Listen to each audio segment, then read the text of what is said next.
as I was prepping for the show. And what's the problem? The problem is that everyone makes this mistake of thinking that all real estate agents are the same. They look at agents as a commodity, which could not be any further from truth, right? Just like it's like looking at them as corn, right? So if I'm buying corn, what I want, just the cheapest corn, right? Who can give me the best price on corn or rice or whatever it is, ideally. And so you can't look at it like that when you're talking about a human in the service industry. It's like a doctor or lawyer, right? If I'm charged with a crime I didn't commit, the last thing I want is a part-time attorney. The last thing I want is the cheapest attorney, right?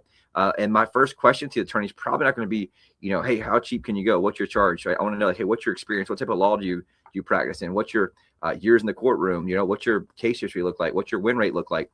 Those are the things that I really want to dig into. Same thing with doctor, right? If I have an illness that's life-threatening, and the last thing I want to go down to the doctor in a box, on like 10th Avenue or whatever it is. It's like, I want the absolute best doctor who specializes in that type of medicine, who can help save my life, because it's such a big difference. And that is a life or death decision based on the human who has to make or break the decisions that will make or break the outcome that you need, right? And so when it comes to real estate, guess what? Same exact thing there. Why? It's a service-based business, meaning how well the human executes determines the outcome. But also, there's two other major factors that are a problem. Number one, it has a very long sales cycle. So, for example, when you're selling a property, there's 118 different variables from A to Z. Each one's handled correctly. Guess what?